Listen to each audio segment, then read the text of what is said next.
Good afternoon. In the name of God, the compassionate, the merciful, I will make a brief and clear statement. On 28 February 2026, the United States, in full coordination with Israel, launched a second deliberate and unprovoked military attack against the Islamic Republic of Iran. This was a calculated act of aggression. Major cities and densely populated civilians areas were targeted. Hundreds of innocent civilians lost their lives, many more were wounded. This is a flagrant violation of the Charter of the United Nations, especially Article 2, Paragraph 4, which strictly prohibits the threat or use of force against the sovereignty and territorial integrity of any state. It is a direct assault on the foundations of international law.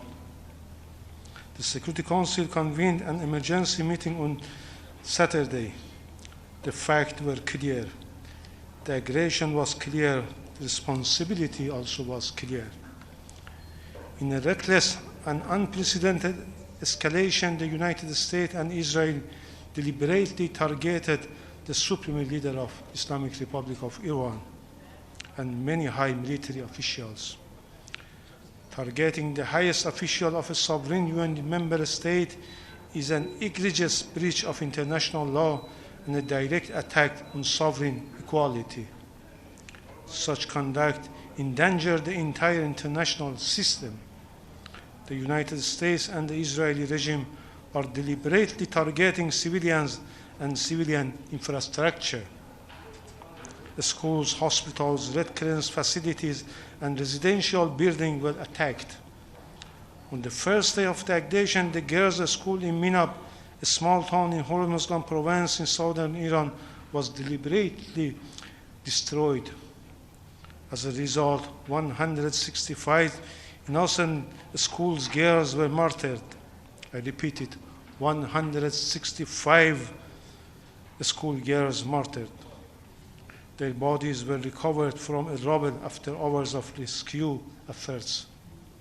On the same day, similar attacks martyred several hundred students in other cities, including eastern Tehran and Abyek in Gazvin province. But just this afternoon, the ambassador of the Israeli regime from this very podium resorted to lies and fabrications, shamelessly denying and ignoring the crimes committed by this regime against children and innocent civilians in Iran.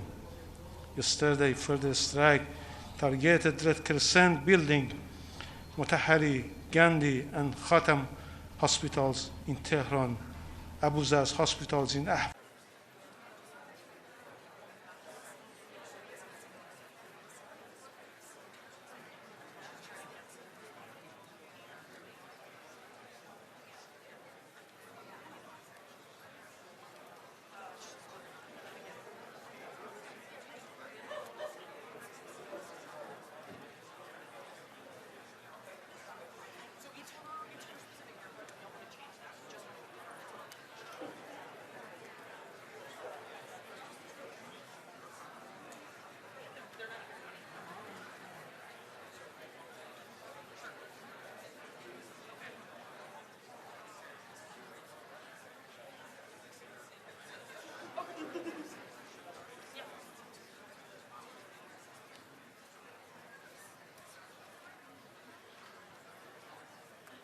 Testing English channel 123. Testing English channel 123. 123. English channel 123. English channel 123.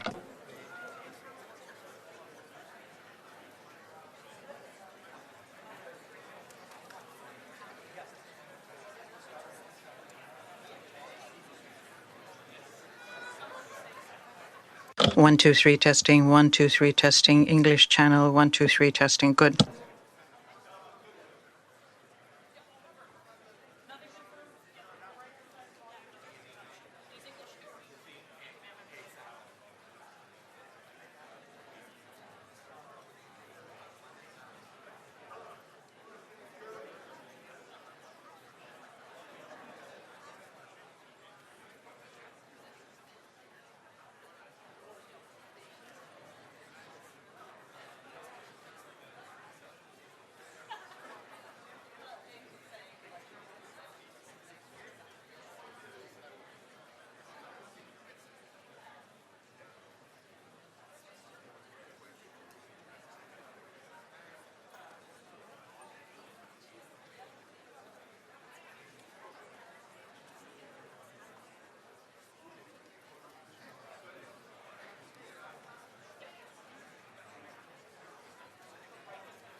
Good afternoon.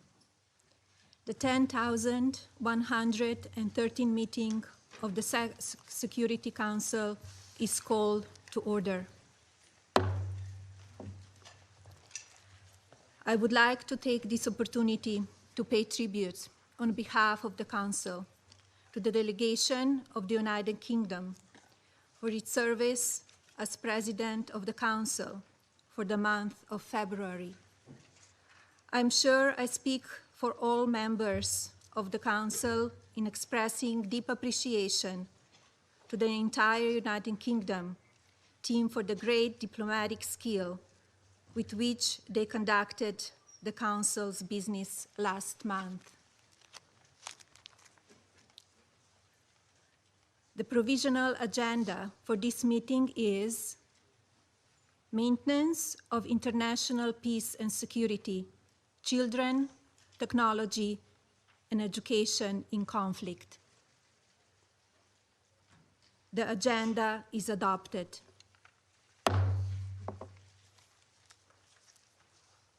In accordance with the Rule 39 of the Council's Provisional Rules of Procedure, I invite Ms. Rosemary DiCarlo, Under-Secretary General of Political and Peacebuilding Affairs, to participate in this meeting.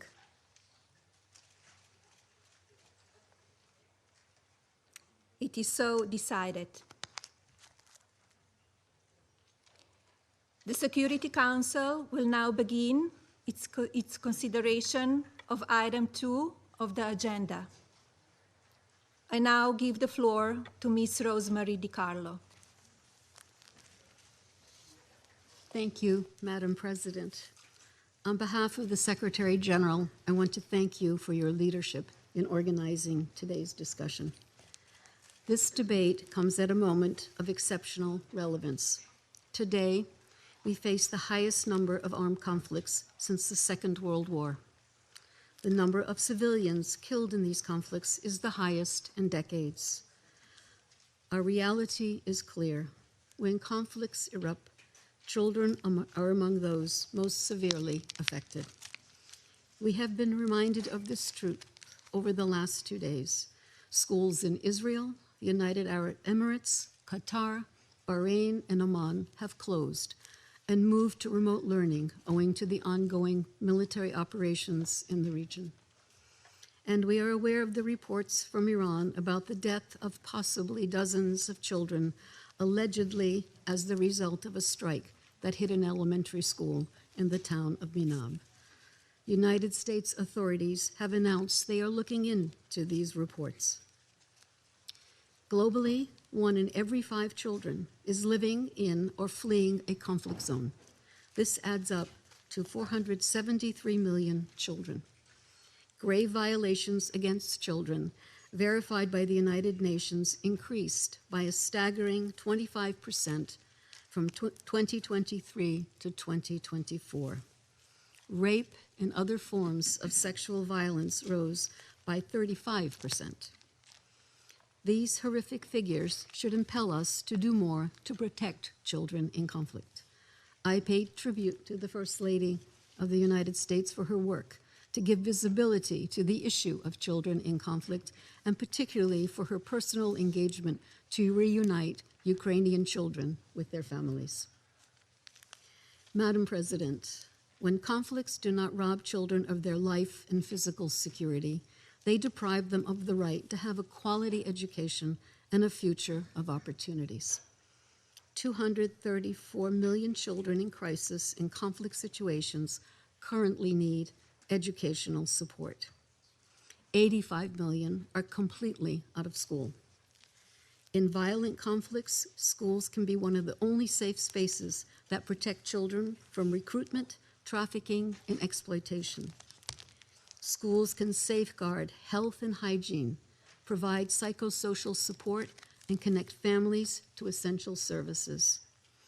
Education in conflict zones is life-saving and life-sustaining.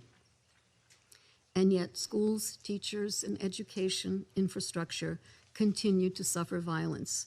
In 2024 alone, the the United Nations verified a total of 2,374 attacks on schools and hospitals. Many more are unverified due to a lack of access. Most attacks in 2024 took place in Ukraine, Israel, the occupied Palestinian territory, and Haiti. In its resolution 2601, the Council urged all conflict parties to immediately cease attacks against schools, children, and teachers, and noted that such attacks are in contravention of international humanitarian law. It called on all parties to safeguard, protect, respect, and promote the right to education. The international legal framework is clear. We must act. Madam President, the challenges of providing quality education in conflict situations are tremendous. Infrastructure, from electricity to classrooms to digital connectivity, is often crumbling or at risk. Educators are few and far between. We face a shortage of 44 million teachers in conflict settings. Digital learning can offer access to education when schools are closed or inaccessible, or when students are fleeing violence. And the UN has made a concerted investment in these approaches. Private-public partnerships, when grounded in strong ethical frameworks, can help us deliver and expand access to innovative education technologies. For example, UNICEF's Learning Passport, developed in partnership with Microsoft, offers 10 million children in 47 countries a mobile learning platform where they can have continuous access to quality education. The Instant Network Schools program, a joint project of the Vodafone Foundation and UNHCR, allows refugees and teachers to access digital educational content and the internet, improving the quality of education in some of the most marginalized communities in the Democratic Republic of the Congo and South Sudan. Technology allows education to reach the most vulnerable and those excluded from the formal educational system. In Afghanistan, to respond to the exclusion of 2.2 million girls from education, UNESCO is mobilizing digital technologies to bring learning directly into the homes and communities, reaching close to 9,000 school communities in the country. To ensure that opportunities provided by technology are realized, we must mitigate its risks. Children in conflict face heightened online threats, exploitation, trafficking, radicalization, digital recruitment into armed groups, and cyberbullying. Digital education must therefore actively promote child protection with risk assessments at every stage, from conception to deployment. We must strengthen legal and policy frameworks to protect the rights of the child in the digital space, in line with international human rights law. Technology companies have a particular role to play in providing safeguards to their users, especially children and young people. Unfortunately, funding for education in emergencies has dropped by 24%, even though needs are increasing. We call on member states to do more to meet funding gaps in education. Madam President, the most effective way to protect children from conflict is to prevent and end wars. Building peace is at the heart of what the United Nations does. We must all work together toward this goal. Thank you, Madam President. Thank you. I thank Ms. DiCarlo for her briefing. I shall now make a statement in my capacity as First Lady of the United States. First, my heartfelt condolences to the families who have lost their heroes, who sacrificed their lives for freedom. Their bravery and dedication will always be remembered. I extend my earnest wishes for a swift and smooth recovery to all those who have been injured. You are in my thoughts and prayers during these challenging times.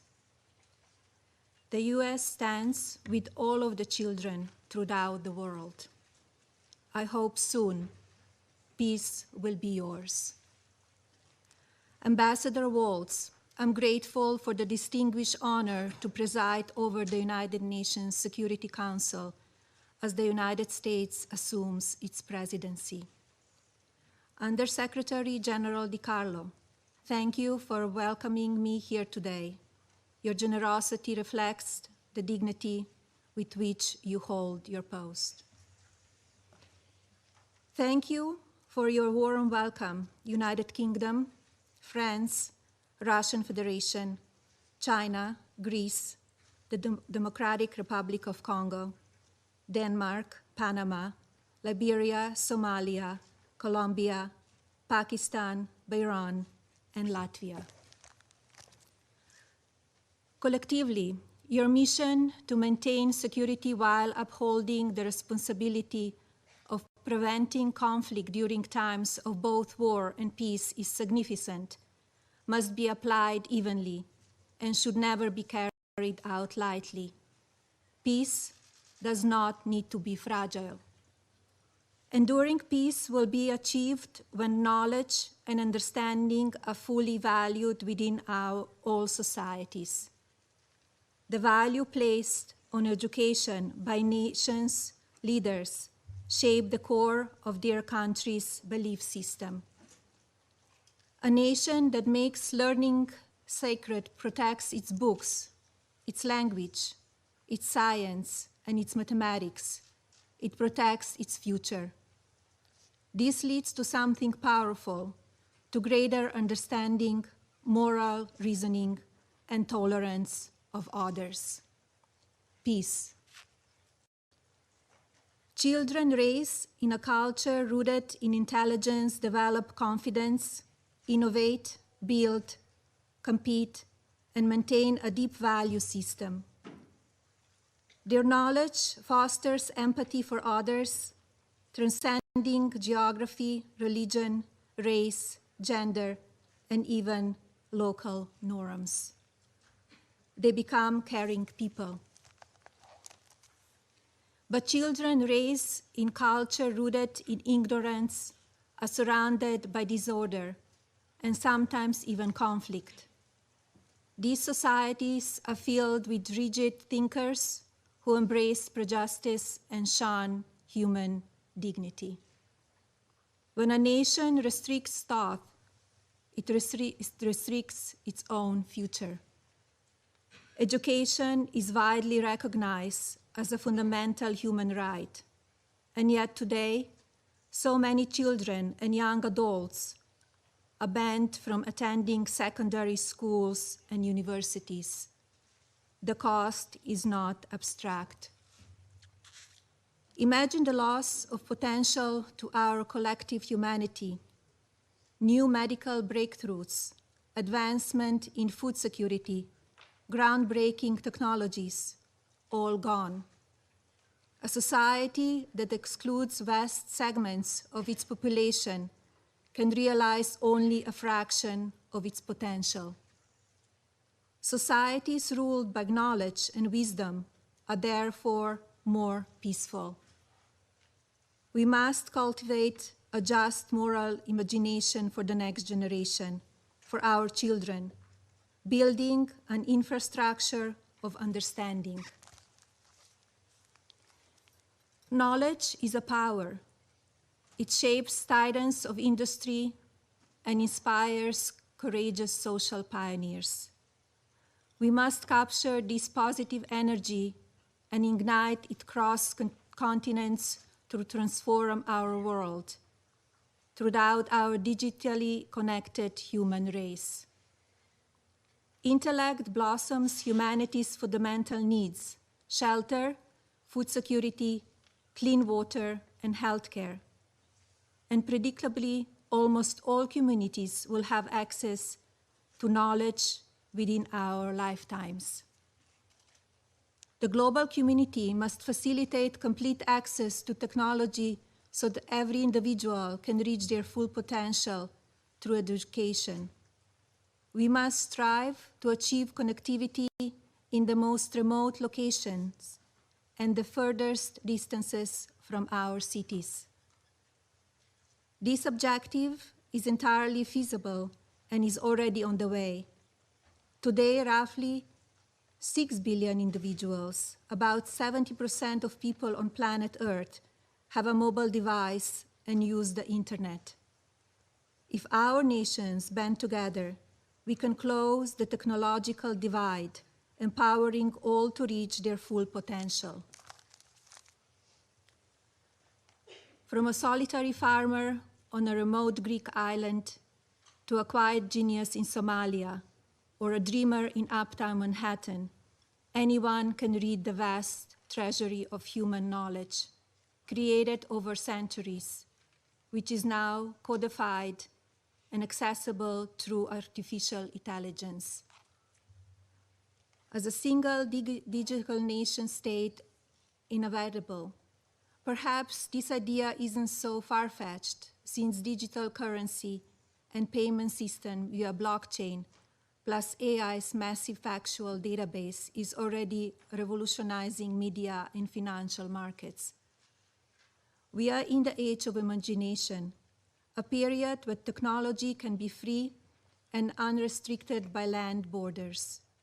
Indeed, now is the time for our generation to elevate our children above ideology through access to wisdom. AI is democratizing knowledge, which was once confined to university libraries. AI is creating a new reality for our children by distributing the traditional academic path to information. Today, almost anyone, anywhere can access a vast universe of data in the palm of their hand. Let's connect everyone to knowledge through AI, including those in the most remote geographic regions of our world. Look at what this truly means. In a matter of seconds, without travel, one can quickly learn about another's beliefs, religions, customs, and histories. We are open, and it is empowering. AI can provide us with an understanding of each other's needs and the needs of our children. AI is redefining who gets to participate in the global economy of ideas. I believe our shared intellect future will prove to be a more secure, harmonious, advanced civilization. The path to peace depends on us taking responsibility to empower our children through education and technology. Conflict arises from ignorance, but knowledge creates understanding, replacing fear with peace and unity. Security Council members, I encourage you to pledge to safeguard learning in our communities and promote access to heightened education for all. I implore you to build a future generation of leaders who embrace peace through education. Thank you. I resume my function as President of the Council. I give the floor to the representative of Greece. Thank you, Madam President. First Lady of the United States, Ms. Melania Trump, I would like to thank you for chairing this important meeting and for highlighting one of the most urgent challenges of our time: the growing intersection between children, technology, and education in situations of armed conflict. I would like also to thank USG DiCarlo for her, as always, valuable insights. Madam President, today, in armed conflict, millions of children are affected daily. Surrounded by violence and insecurity, children are also deprived of the right to education, i.e., of their own very future. When schools are attacked, used for military purposes, or destroyed, children lose not only a safe place to learn, but also a sense of stability, protection, and above all, a hope for a better tomorrow. Therefore, innovative solutions need to be found to mitigate the impact of safe education, disruption, and restore education as a protective framework and a space of effective learning. In an era increasingly shaped by cutting-edge technological progress, education, technology, and innovation can form a powerful nexus to improve learning outcomes, foster peace, strengthen resilience of societies, and protect children. Nevertheless, at the same time, technology can expose children to serious risks, especially in conflict situations. As children in armed conflict face increasing risk of online harm, including online recruitment, exploitation, and sexual abuse, the Security Council Children's and Armed Conflict Framework has a duty to remain attentive to these evolving dynamics. Digital dimensions of recruitment, exploitation, and incitement are directly relevant to the protection mandate of this Council. Monitoring and reporting mechanisms should, where appropriate, reflect these emerging risks. In order to facilitate effective teaching and learning everywhere and under any circumstances, a strategic shift needs to take place that will allow for an integrated digital transformation of educational systems. This transformation entails action-oriented national plans and policies, clearly articulated educational goals, and sustained funding. Our guiding principle should always be to ensure the rights and best interests of the child, as well as their protection from online harm. Madam President, colleagues, the risks entailed by the use of digital technology are universal, even in time of peace. As stated recently in Geneva by the Greek Foreign Minister Yorgos Gerapetritis, the need to safeguard children's role and action in the future, in view of technology's advancements through the vital contribution of education, is of paramount importance. The digital environment as a public space must be safe, teaching children not just how to use technology, but crucially, how to protect themselves from it. In this endeavor, the potential of the private sector can also be utilized in collaboration with governments, civil society, and local communities, while adhering to relevant codes of conduct and human rights obligations. This partnership can contribute to the development of digital solutions of education that reflect our local reality and needs, ensure effective and flexible implementation, protect online safety, and help overcome barriers, including related to gender and disabilities.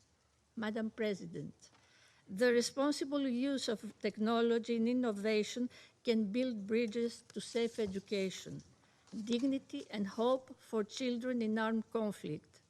It is our shared responsibility to ensure this access. Our ultimate objective is to cultivate a genuine global human rights culture by nurturing empathy in the next generation. If we can instill in a child the profound belief that human dignity is non-negotiable, that child will inevitably become a leader who champions peace. I thank you. I thank the representative of Greece for the statement. Thank you. I give the floor to the representative of France. Merci, Madame la Présidente. Madame la Présidente, Première Dame des États-Unis, permettez-moi de vous remercier, de vous souhaiter la bienvenue, d'assurer les États-Unis de notre soutien à l'aube de leur présidence du Conseil de sécurité et de saluer la décision de dédier ce premier événement aux enfants dans les conflits armés sous l'angle des technologies. La France réaffirme son engagement constant en faveur de la protection des enfants et du plein respect de leurs droits fondamentaux, y compris dans l'espace numérique. Nous saluons à cet égard vos efforts personnels en tant que Première Dame avec le lancement de l'initiative Fostering the Future et l'adoption du Take It Down Act contre la diffusion sans consentement d'images personnelles dont les enfants sont trop souvent victimes. La France vous remercie également pour votre rôle de médiation, ayant contribué au retour de plusieurs enfants ukrainiens transférés de force ou déportés en Russie. Nous remercions la sous-secrétaire générale, Mme Rosemary Di Carlo, pour ses propos éclairants. Madame la Présidente, le sujet qui nous réunit aujourd'hui est au cœur de l'action du Conseil de sécurité. Il exige une coordination renforcée autour des 3 piliers de notre organisation. D'abord, ce Conseil doit agir pour prévenir et mettre un terme à l'utilisation des nouvelles technologies contre la paix et la sécurité internationale. L'usage malveillant des technologies numériques accroît la violence des conflits armés. Les enfants en sont les premières victimes. En Ukraine, les attaques massives et répétées de drones russes tuent, blessent et ont aussi un impact profond sur la vie quotidienne des enfants. À l'école, où les cours sont interrompus chaque jour par des alertes aériennes. À la maison, où les enfants passent une partie de leur soirée et de leur nuit dans des abris froids et humides du fait des attaques menées par la Russie. Dans d'autres conflits, les réseaux sociaux sont utilisés pour diffuser de la propagande ciblant les mineurs, pour faciliter leur recrutement par des groupes armés, pour exploiter leur vulnérabilité. Le Conseil de sécurité, en étroite coordination avec l'ensemble des parties prenantes, doit poursuivre son action, notamment dans le cadre des agendas enfants et conflits armés et jeunes, paix et sécurité, dans lesquels la France est pleinement investie.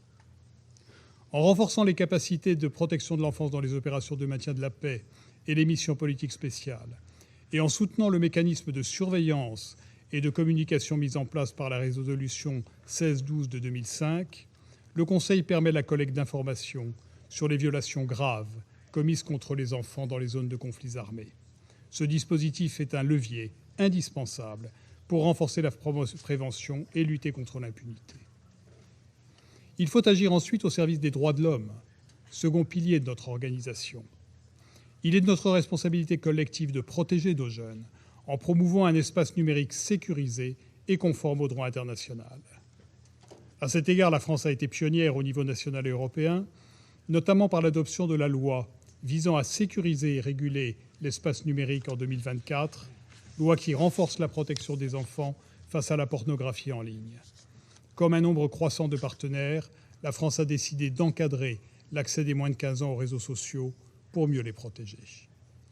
Parce que l'espace numérique n'a pas de frontières, la France a lancé en 2021 avec l'UNICEF un appel à l'action pour défendre les droits de l'enfant dans l'environnement numérique, puis en 2022 un laboratoire pour la protection de l'enfance en ligne afin de développer des solutions innovantes pour mieux protéger les enfants en ligne. Enfin, il faut agir concrètement pour combler le fossé numérique, pour offrir à tous nos jeunes un égal accès aux nouvelles technologies. C'est le 3e pilier, relatif au développement. Utilisé avec pédagogie et dans un cadre régulé, Internet et l'intelligence artificielle facilitent considérablement l'accès universel à l'éducation, la lutte contre l'exclusion et la formation d'un esprit critique. Autant de remparts, vous l'avez dit, contre la haine et pour prévenir les conflits de demain. La France soutient les actions concrètes engagées par les Nations Unies, en particulier l'UNESCO et l'UNICEF, pour mobiliser les technologies au service de la protection des enfants via l'anticipation des risques de conflit, une cartographie plus précise des besoins, un accès élargi aux services de santé, entre autres. La France, qui préside cette année le G7, fait de la protection des enfants l'une de ses priorités. Madame la Présidente, pour conclure, la protection des enfants et des jeunes touchés par les conflits armés nous concerne tous. L'engagement des Nations Unies et en particulier du Conseil de sécurité demeure à cet égard indispensable. Votre présence est un encouragement, comme le fut voici quelques décennies la contribution d'une autre première dame, Eleanor Roosevelt, à l'élaboration de la Déclaration universelle des droits de l'homme. Je vous remercie. Thank you very much for your kind words, and thank you, representative of France, for the statement. Thank you. I give the floor to the representative of Democratic Republic of the Congo. Madame la Présidente, j'aimerais avant tout propos féliciter les États-Unis d'Amérique pour leur accession à la présidence du Conseil en ce mois de mars 2026 et les remercier pour la tenue de cette réunion consacrée à une problématique dont l'importance est déterminante et cruciale, aussi bien pour mon pays que pour de nombreuses régions du monde affectées par la guerre et les conflits armés. À cet égard, la République démocratique du Congo salue les initiatives visant à renforcer la mobilisation internationale en faveur du bien-être et du futur des enfants à l'ère du numérique et réaffirme son attachement à toute dynamique multilatérale permettant de protéger l'enfant et de garantir son droit fondamental à l'éducation. Mon pays vous rend de ce fait un hommage appuyé, très distinguée Première Dame des États-Unis d'Amérique, pour votre engagement en faveur de l'intégrité et de la dignité des enfants dans le monde. Nous remercions par la même occasion Madame Rosemary Di Carlo, secrétaire générale adjointe des Nations Unies, pour son exposé. Madame la Présidente, garantir un accès effectif à l'éducation et aux technologies numériques pour les enfants en situation de conflit constitue pour la République démocratique du Congo une réalité essentielle.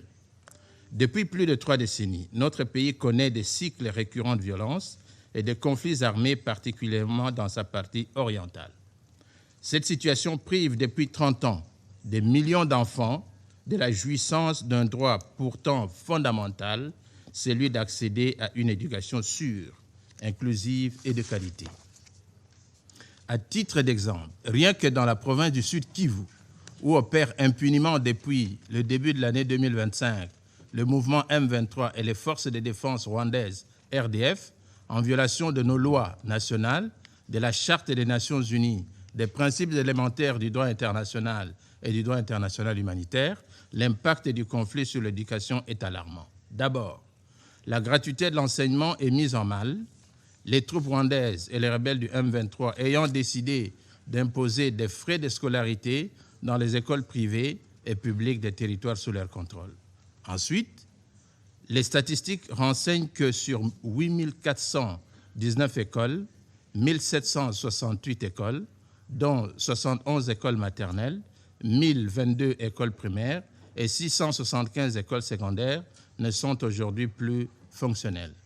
Parmi elles, 167 écoles abritant 72 214 élèves, dont 36 068 filles, sont au moment où nous nous réunissons ici, occupées par les groupes armés. Madame la Présidente, en règle générale, la République démocratique du Congo a fait de l'éducation un pilier central de sa politique de résilience et de développement. Fort de son capital humain essentiellement jeune, l'éducation constitue pour mon pays non seulement un droit fondamental, mais également un pilier majeur de sa stabilité.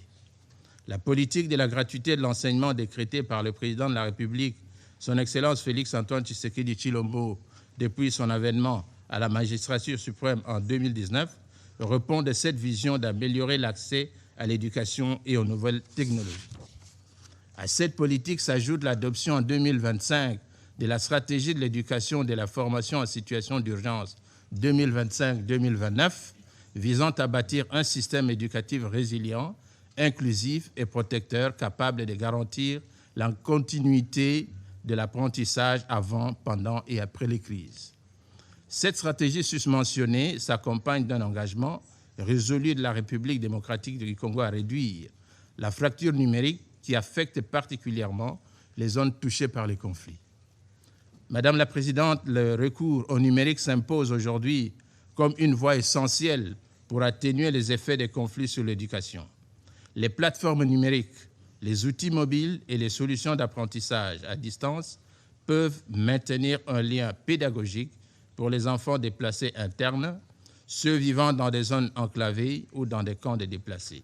De même, les avancées en matière d'intelligence artificielle peuvent contribuer à accompagner les enseignants, adapter les contenus pédagogiques et fournir un appui psychosocial aux enfants victimes de traumatismes.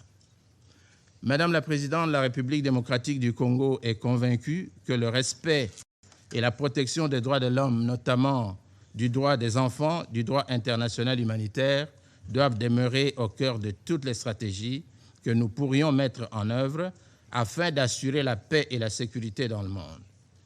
Nous devons, pour ce faire, œuvrer collectivement afin que ces dimensions souvent dissoutes dans l'approche, l'analyse et l'évaluation des conflits soient davantage considérées. C'est pourquoi la République démocratique du Congo appelle à un appui international renforcé pour le développement d'infrastructures numériques dans les zones fragiles et post-conflit, à des partenariats responsables avec le secteur privé fondés sur la transparence et la redevabilité. Madame la Présidente, terre des grands enjeux, notamment au regard de ces dotations en minerais critiques indispensables à la révolution numérique mondiale, la République démocratique du Congo estime que la technologie ne doit jamais être un facteur d'exclusion pour ses enfants. Elle doit au contraire devenir un instrument de résilience, de réparation et d'égalité de chances. Pour conclure, la République démocratique du Congo tient à affirmer sa détermination à œuvrer avec l'ensemble de ses partenaires, y compris la plateforme Construire ensemble l'avenir, portée par la distinguée Première Dame Melania Trump, pour protéger ses enfants, réformer son système éducatif, intégrer positivement les outils numériques, malgré les défis sécuritaires, et garantir qu'aucun enfant, même en situation de conflit, ne soit discriminé, mais qu'il puisse continuer à bénéficier de son droit à l'éducation, au développement et à la réalisation de son rêve légitime pour un avenir meilleur à l'ère du numérique. Je vous remercie. I thank the representative of the Democratic Republic of the Congo for the statement.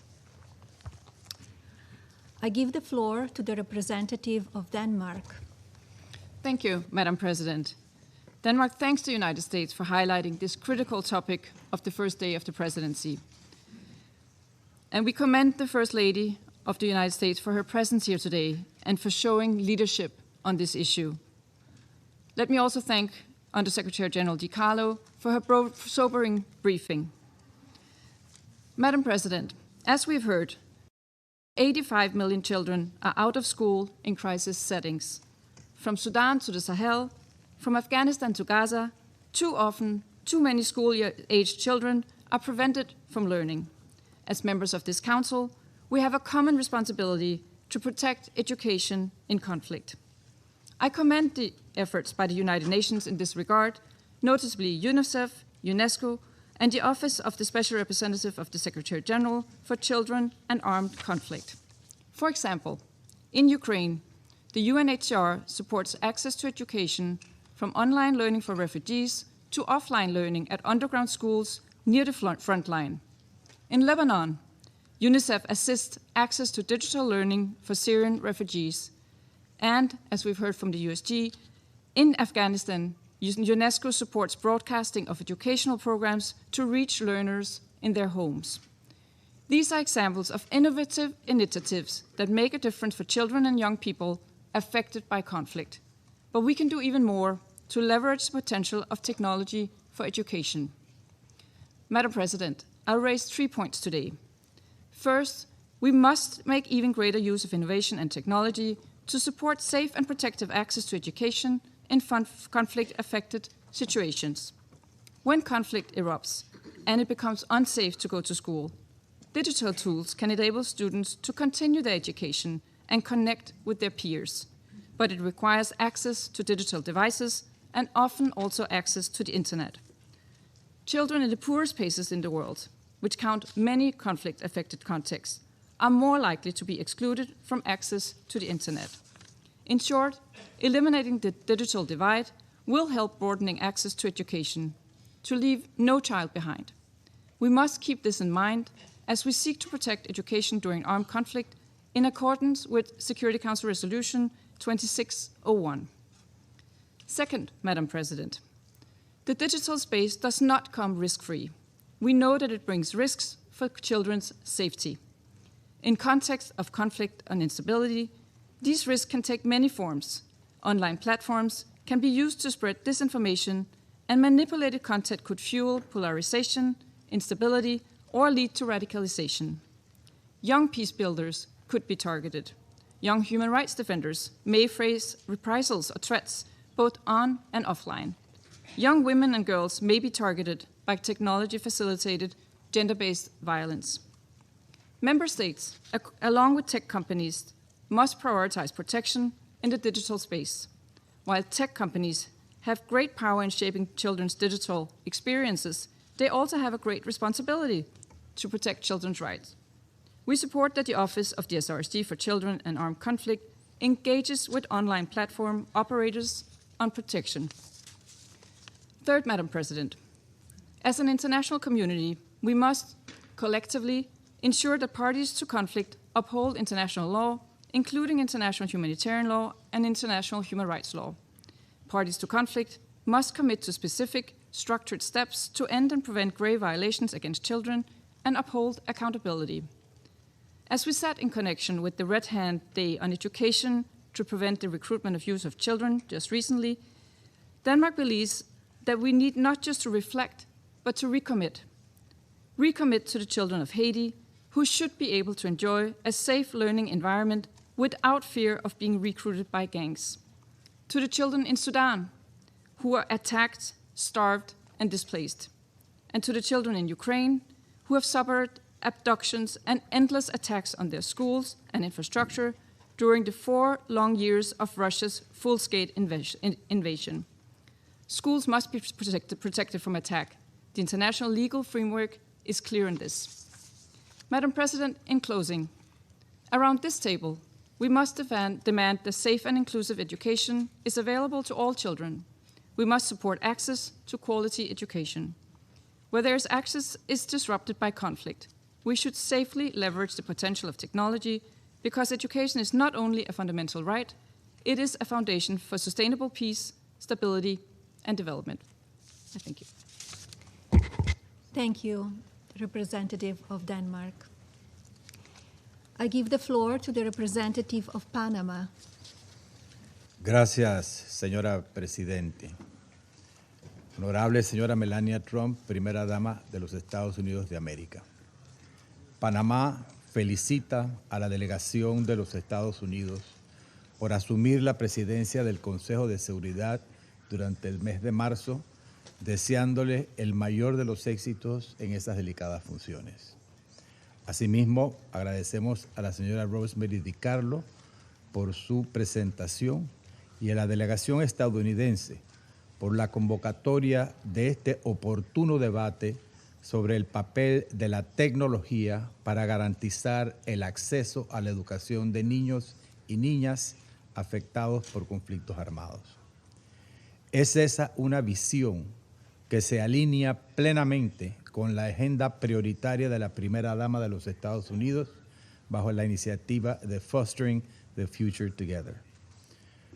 Por afortunada coincidencia, hace apenas unos días tuvimos el privilegio de convocar una reunión bajo la fórmula ARRIA en ocasión del Día Internacional de la Mano Roja, enfocada precisamente en la promoción de una educación segura, inclusiva y continua como herramienta para prevenir el reclutamiento y la utilización de niños en conflictos armados. Esa conversación nos dejó como lección una convicción clara. La educación no es únicamente un derecho, es también una herramienta de prevención valiosa. Cuando un niño permanece conectado a su proceso educativo, ya sea en el aula o mediante medios digitales, disminuye significativamente su exposición al reclutamiento, la explotación o la manipulación. Hoy, millones de niños continúan viendo interrumpida su educación debido a ataques a escuelas, desplazamiento forzado y la militarización del entorno civil. En ese contexto, la tecnología ha pasado de ser una herramienta complementaria para convertirse en un salvavidas. Las plataformas abiertas, la educación a distancia, los contenidos transmitidos por radio o televisión y las soluciones apoyadas por inteligencia artificial, cuando son utilizadas con responsabilidad, resultan útiles para mantener la continuidad del aprendizaje en algunos de los entornos más complejos del mundo. Iniciativas como el Global Digital Learning Gateway de UNESCO y UNICEF, o el desarrollo de marcos de competencias en inteligencia artificial para docentes, reflejan un reconocimiento creciente.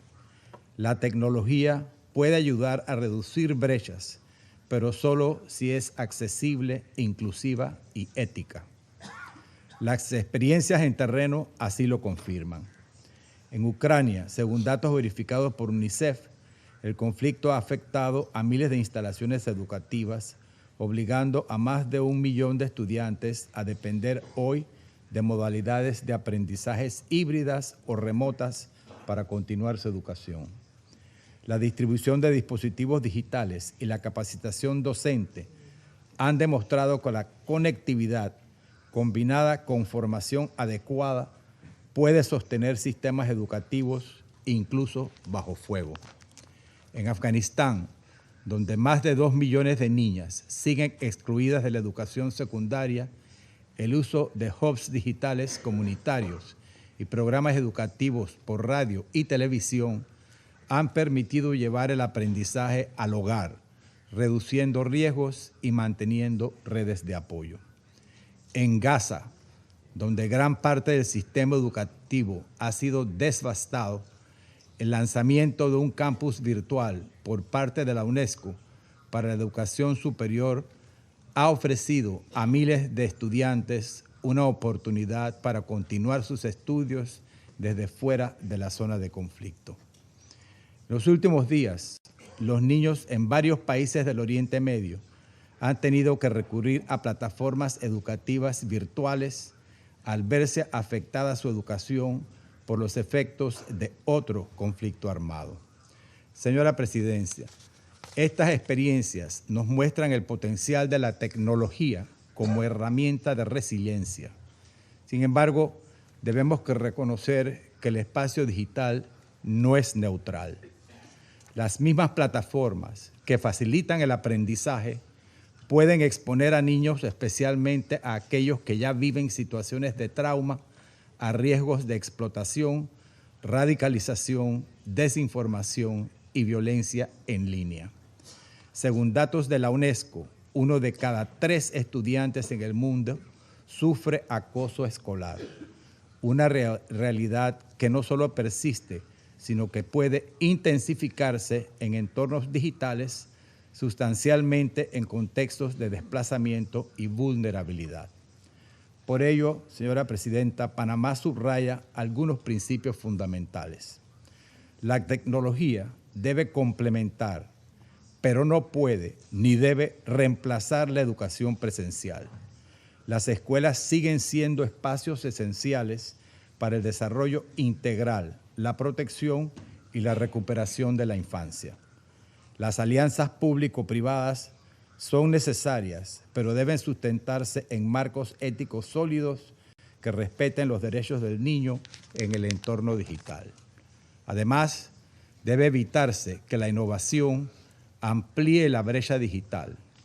Sin acceso equitativo, la tecnología puede profundizar desigualdades ya existentes.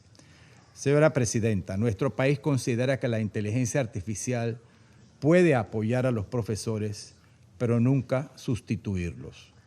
La información docente, la alfabetización digital y la participación significativa de los propios jóvenes deben ser parte de nuestra respuesta. Garantizar la continuidad educativa en contextos de conflicto no es solo una cuestión de desarrollo, porque privar a una generación de educación es, en última instancia, sembrar las semillas de nuevas crisis.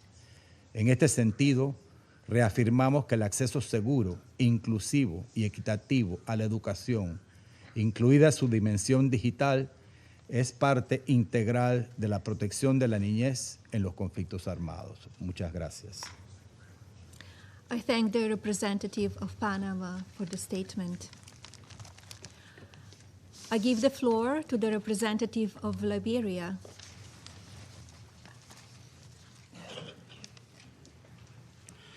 Liberia thanks you, Madam First Lady, for bringing your important voice and distinguished office to the issues of children in conflict and their much-needed access to education and technology.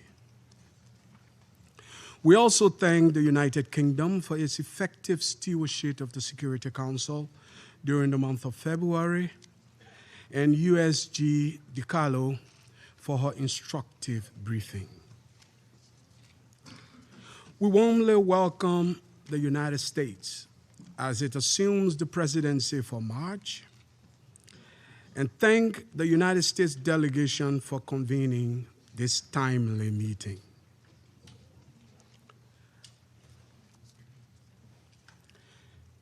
In today's world, the intersection of children, technology, and education defines not only individual futures, but, as rightly noted by you, Madam President, the trajectory of peace itself.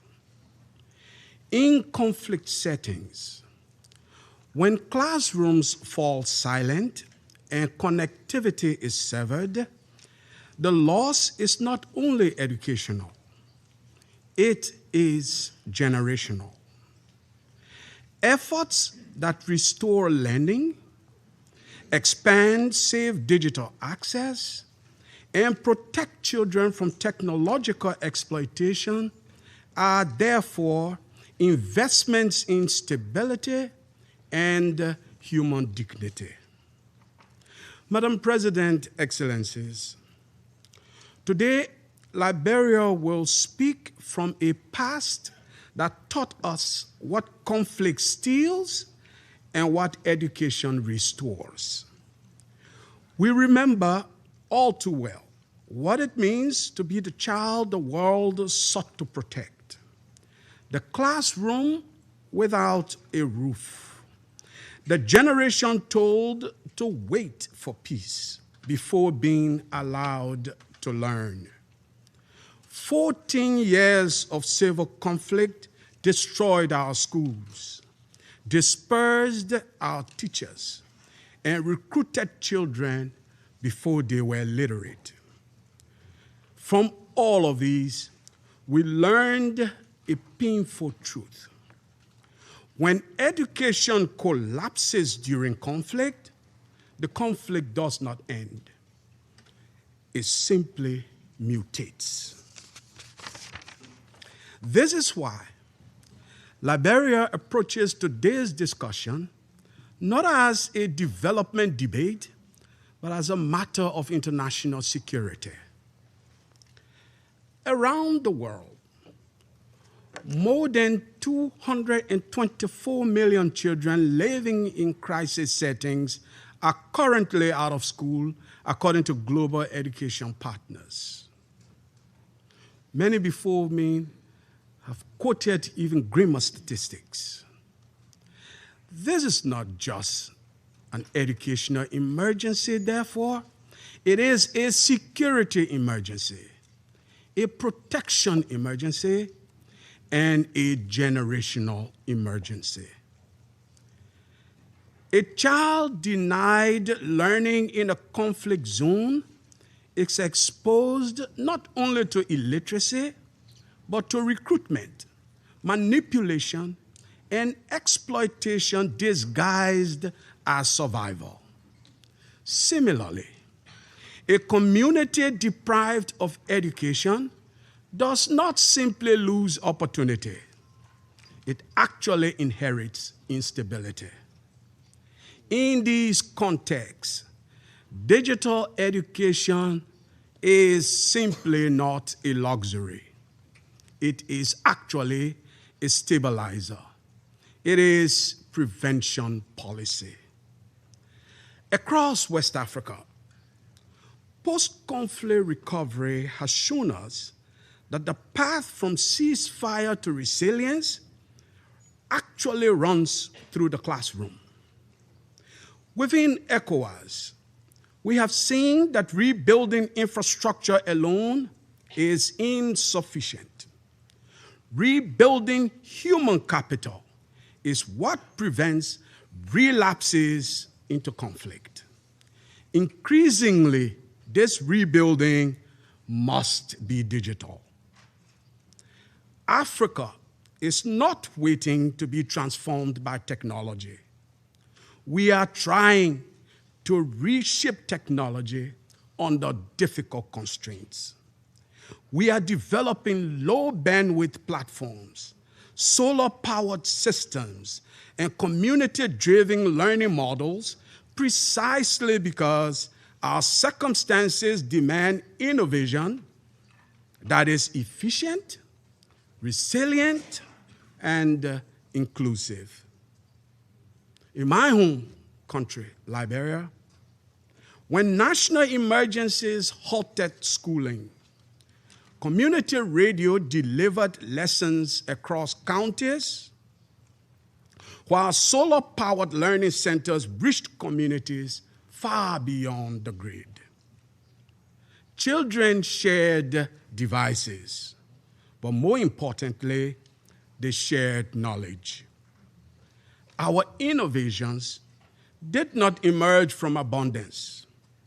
They emerged from determination. From these experiences, Liberia offers 3 proposals. First, the establishment of a post-conflict education digital recovery window within existing international financing mechanisms. Digital learning infrastructure, including connectivity, devices, teacher training, and child protection safeguards, must be embedded in early recovery frameworks and not treated as a secondary priority. Second, we are developing a pilot network of solar-powered community digital learning hubs. These hubs function independently of unstable grades, deliver offline capable curriculum, provide teacher training modules, and offer safe digital access points for displaced and conflict-affected children. They are modular, scalable, and built for fragile settings. Third, Liberia calls for a voluntary coalition of governments, technologists, and educators to design low-bandwidth, offline, first learning systems tailored specifically for conflict environments. Not repurposed systems from stable countries, but tools engineered for fragility, which are grounded in child safety. Madam President, innovation must never come at the expense of protection. We therefore support the development of standardized safeguards for all artificial intelligence tools used in humanitarian and emergency settings. No child's privacy, innocence, dignity, or safety should be compromised by the very systems meant to support their learning. Madam President, let's be clear about what is truly at stake. When learning is lost in conflict, instability travels, extremism travels, desperation travels, but resilience can travel as well. Investing in digital education in fragile contexts reduces the pool from which armed groups recruit. It strengthens girls' autonomy and narrows the space in which harmful ideologies take root. It builds communities that choose ballots over bullets. This, therefore, is not charity. Such an investment is strategic security policy. Liberia stands as evidence that recovery is possible when the world invests early and wisely. Our journey from hosting peacekeepers to contributing to peacekeeping was shaped by education and anchored in opportunity. If we fail children in conflict today, we will debate the crisis of the society to be inherited tomorrow.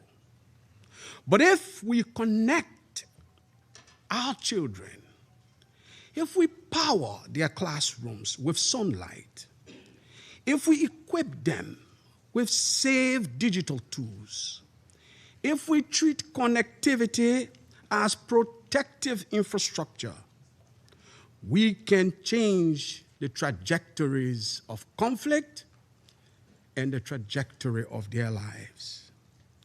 We can change recruitment patterns. We can change vulnerabilities. Certainly, we can change the inheritance that many of our children have of growing up in violence. Let us therefore commit to funding digital recovery as an integral component of peace building. Let us design technology, even for the hardest to reach places, and not only for the most profitable markets. And let us ensure that the child in a village, once scarred by war, inherits not only peace, but a future. I thank you for your kind attention. I thank the representative of Liberia for the statement. I give the floor to the representative of United Kingdom. Thank you, Madam President. Let me begin by welcoming you, First Lady, to the Security Council and thanking you for your leadership on this important issue. I also congratulate the United States on assuming the presidency of the Council for the month of March. You have our full support. And I thank Undersecretary General De Carlo for briefing us today. I will make 3 points. First, protecting children's right to safe, inclusive, quality education is critical. And yet, around the world, education systems are collapsing in conditions of conflict. In Gaza, 97% of schools have been damaged or destroyed, and over 650,000 children have been out of school for over 2 years. In Sudan, 1 in 3 schools has been damaged or destroyed, and 8 million children are out of school. In Ukraine, 4.6 million children face barriers to learning as a result of Russia's illegal and unprovoked full-scale invasion. The current conflict in the Middle East poses further risks. Children and civilian infrastructure, including schools, need to be protected. Parties to conflict must adhere to their obligations under international humanitarian law. The United Kingdom supports the implementation of the Safe Schools Declaration and urges other member states to commit to it. We are also proud to support global efforts to safeguard children's education in crises, including through our support for UNICEF and the Global Partnership for Education. Second, emerging technologies can play a transformative role in sustaining learning for children impacted by conflict and displacement. While not a substitute for in-person schooling, digital tools, remote learning platforms, and AI-supported systems can help children keep learning when classrooms are destroyed or inaccessible, and to access psychosocial support. But we also need to manage the risks of technology for children in conflict. For example, in Colombia, armed groups are increasingly using online platforms to recruit children. The United Kingdom is committed to ensuring accountability for grave violations against children in conflict, including through our support for the UN monitoring and reporting mechanism. Technology companies and governments also have a key role to play in strengthening safeguards against such risks. Third, Madam President, conflict disproportionately impacts girls' education. Girls are more likely to be out of school than boys in conflict settings. And as a result, they face heightened risks, including risks of exploitation, child marriage, trafficking, and sexual and gender-based violence. The United Kingdom is proud to support girls' education in crises, including over 7 million supported through the Education Cannot Wait Fund. And we call on the private sector, working with governments and civil society, to ensure technology meets the particular needs of girls whose education is impacted by conflict. I thank you. Thank you, Representative of United Kingdom, for your statement. I would like to give the floor to Representative of China. 谢谢主席女士。我欢迎美国第一夫人梅拉尼亚·特朗普女士主持今天的会议。感谢迪卡洛副秘书长所做的通报。儿童是武装冲突中最易受伤害、最需被保护的群体。当前，全球各地冲突此起彼伏，儿童受侵害事件呈连年增长态势，中方对此深感担忧。儿童因为冲突失去教育权利，不仅影响其自身健康成长，也会损害国家的稳定基础和发展动力。国际社会必须高度重视，凝聚共识，共同努力缓解冲突地区儿童受教育难题。我讲4点。第一，加强儿童保护是首要任务。中方强烈谴责一切将儿童作为攻击目标的行为，敦促冲突方履行国际人道法义务，保护儿童免受战火侵袭，守住人类最起码的良知底线。袭击学校是联合国认定的6大严重侵害儿童行为之一，应予严厉谴责和坚决抵制。国际社会要加大对伤害儿童、损害学校等事件的调查和追责力度，共同制止更多暴行。第二，彻底结束冲突是根本途径。中方呼吁冲突各方以广大民众的利益和福祉为重，尽快停火止战、止暴，通过对话协商化解矛盾分歧，坚持政治解决热点问题，加强冲突斡旋调解，加沙冲突给一整代巴勒斯坦儿童蒙上至暗阴影。以色列必须全面遵守停火协议，彻底解除人道准入限制，结束加沙儿童苦难。海地黑帮强迫招募大量儿童，使其沦为冲突的工具。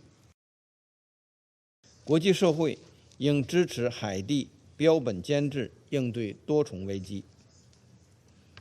第三，促进可持续发展是长久之道。发展是打破暴力循环、解决冲突根源、实现持久和平的关键。国际社会应加强教育领域的合作，帮助冲突当事国完善教育基础设施，加大教育资源投入，培训优质师资力量，搭建完整的教学体系，提升教育包容性和可及性。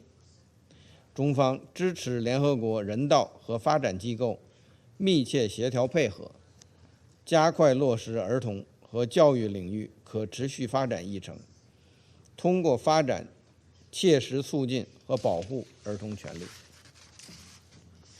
第四，妥善应用科技是重要手段。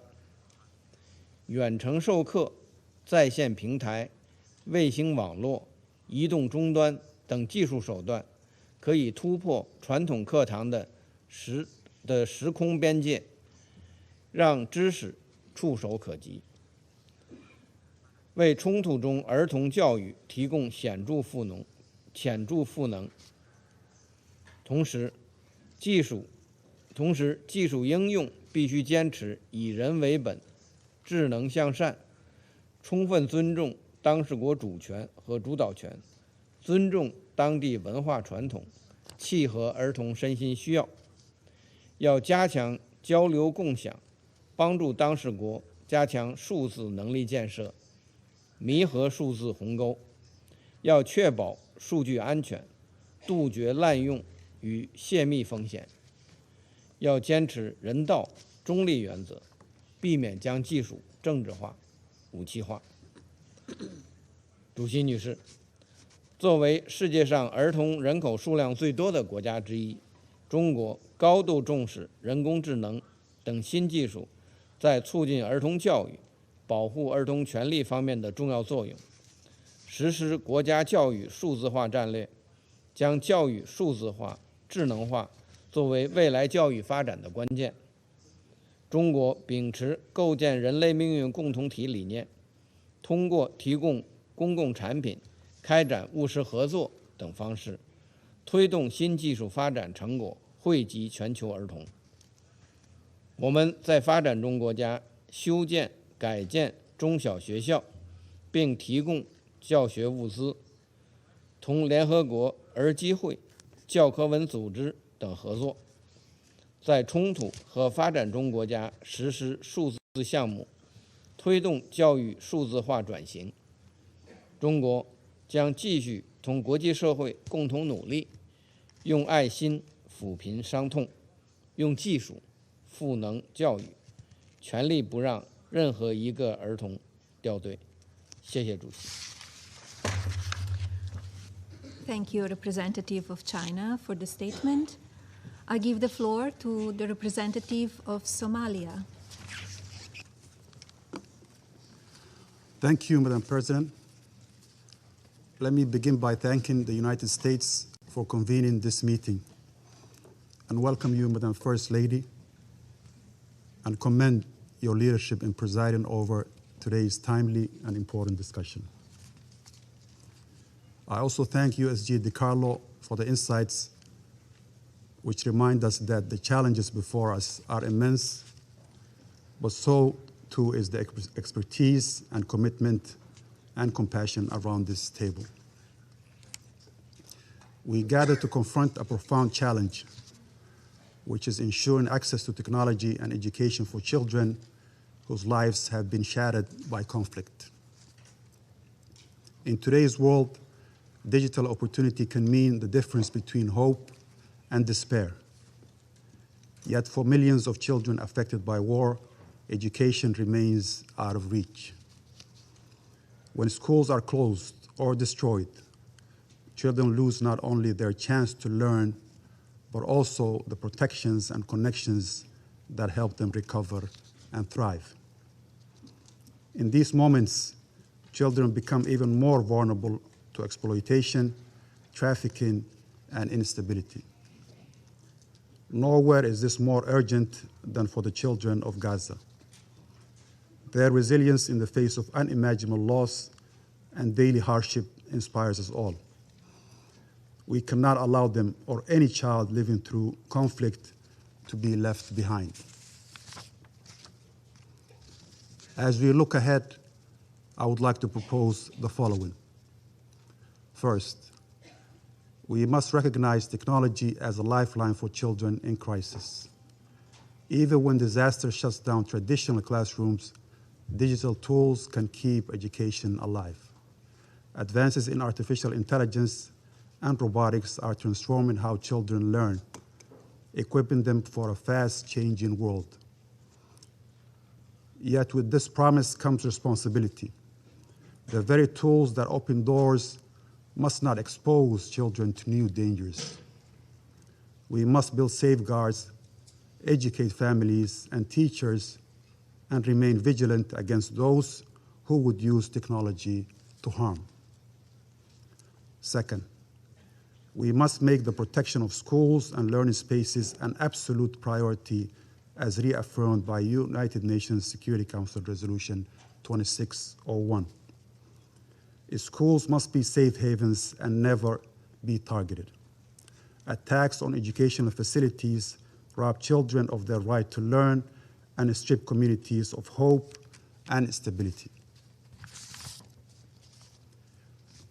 We must reaffirm our commitment to upholding international law and ensuring that schools, teachers, and students are protected at all times, especially in conflict zones like Gaza, where more than 97% of schools have been damaged or destroyed, and 91.8% of all education facilities will require either full reconstruction or major rehabilitation to become functional again.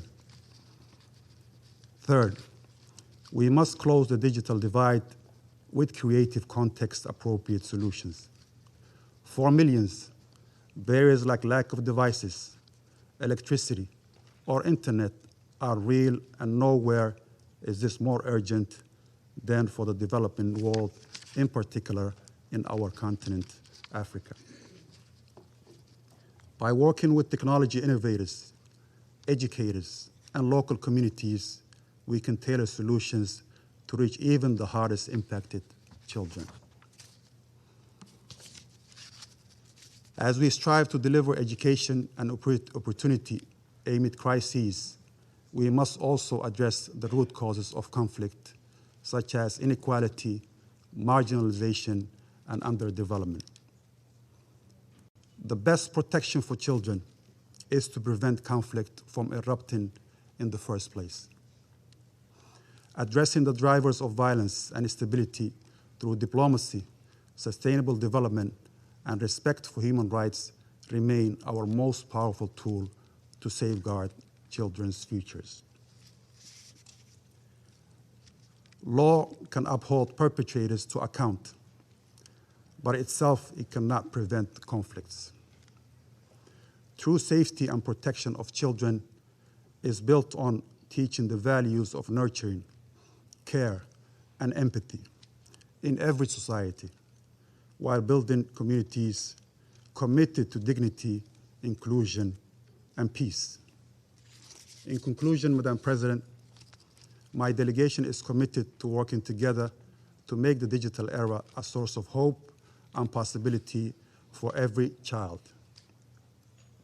With commitment to conflict prevention and responsible use of technology, even in the darkest circumstances, we can ensure no child is left behind. I thank you. Thank you, Representative of Somalia, for the statement. I give the floor to Representative of Colombia. Gracias, señora presidenta.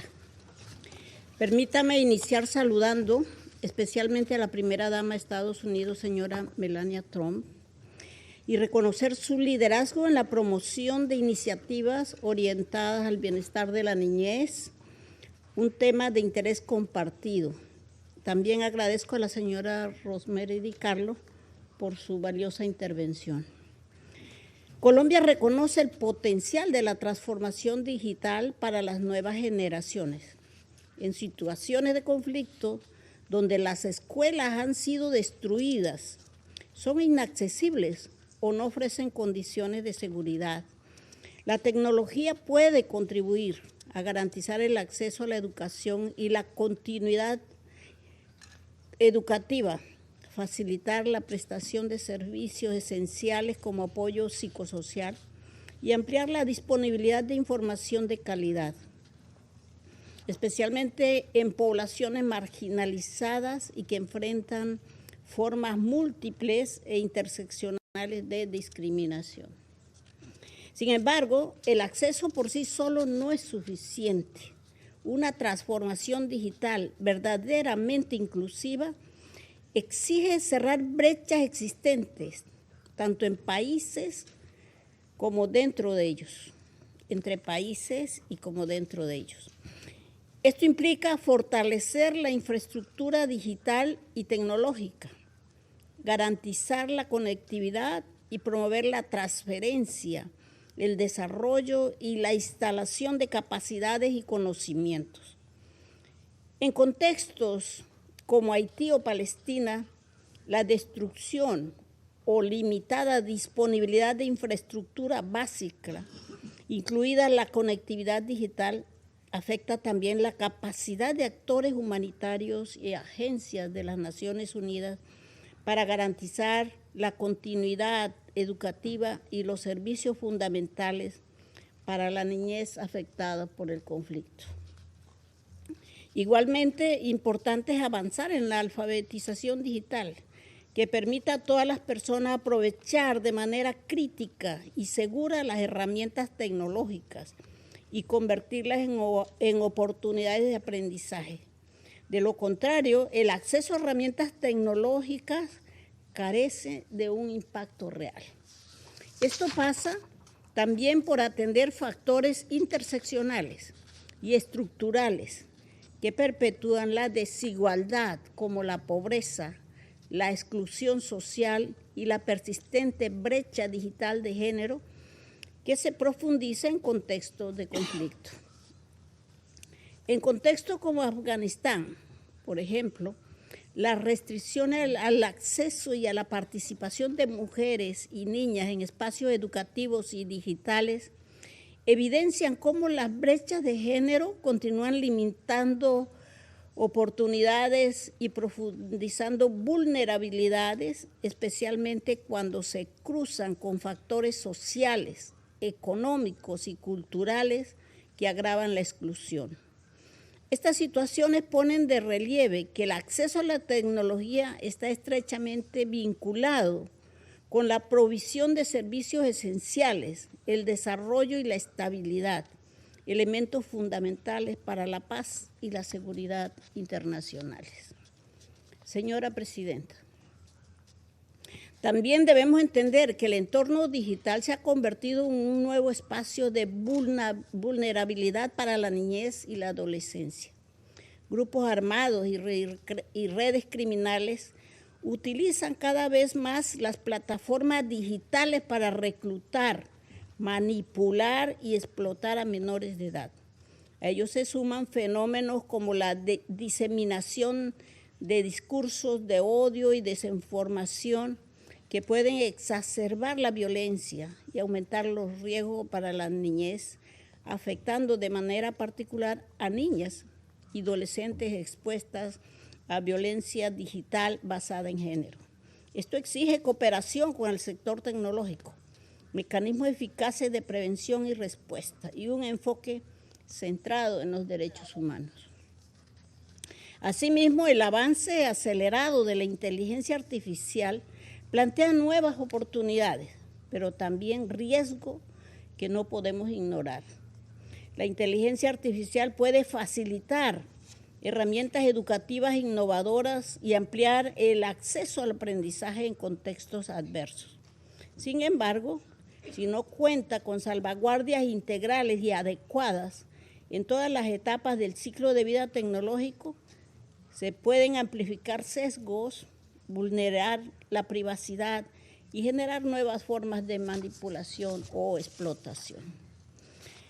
Frente a estos desafíos, el multilateralismo sigue siendo una herramienta indispensable para promover un entorno digital seguro e inclusivo y asegurar que la innovación tecnológica contribuya al desarrollo sostenible, al cumplimiento de los objetivos de desarrollo sostenible y al respeto de los derechos humanos. Contamos con marcos y principios comunes. Ahora debemos avanzar de manera más firme en su implementación. Las nuevas tecnologías deben ser una herramienta hacia la educación de calidad, no una fuente de desigualdad, especialmente para la niñez y en particular aquella que sufre los impactos del conflicto. Nuestra responsabilidad es asegurar que el entorno digital no reproduzca las dinámicas de violencia y exclusión que intentamos superar. Nuevamente, Colombia reafirma su compromiso con el derecho internacional, la Carta de las Naciones Unidas y la solución pacífica de las controversias. La protección de la población civil, en particular de la niñez, es una prioridad absoluta. La seguridad colectiva no se construye con más confrontación, sino con más garantías y cooperación. Muchas gracias. I thank the representative of Colombia for the statement. I give the floor to the representative of Pakistan. Madam President, First Lady of the United States, Mrs. Melania Trump, I would like to welcome and thank you for presiding over this session, the very first of the U.S. presidency for this month, and something that underlines the importance that you attach to this subject. And let me also thank USG DiCarlo for her briefing. Pakistan welcomes the Fostering the Future Together initiative of the US First Lady, aimed at building a global coalition committed to enhancing children's well-being through the promotion of education, innovation, and technology. And Pakistan is pleased to join this initiative. The issue before us is not simply about innovation and technology. It is about safeguarding human dignity and ensuring that conflict does not steal the future of an entire generation. Across conflict zones around the world, including situations of foreign occupation, notably Palestine and Jammu and Kashmir, millions of children are growing up amid rubble and chaos rather than in classrooms and in calm. Schools have been destroyed, damaged, or militarized. The teachers have been displaced. Digital networks disrupted. Education systems, already fragile, have been pushed to the brink of collapse. The Secretary General's own report, the most recent report on children and armed conflict, paints a deeply troubling picture.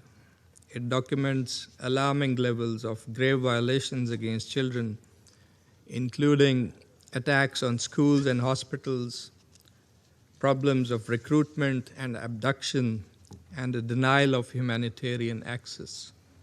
The scale and intensity of these violations have increased worldwide. The erosion of education in conflict settings is not incidental. It is often systematic, compounding trauma and perpetuating cycles of conflict. When education is interrupted over extended periods, it creates generational consequences that extend far beyond the immediate conflict.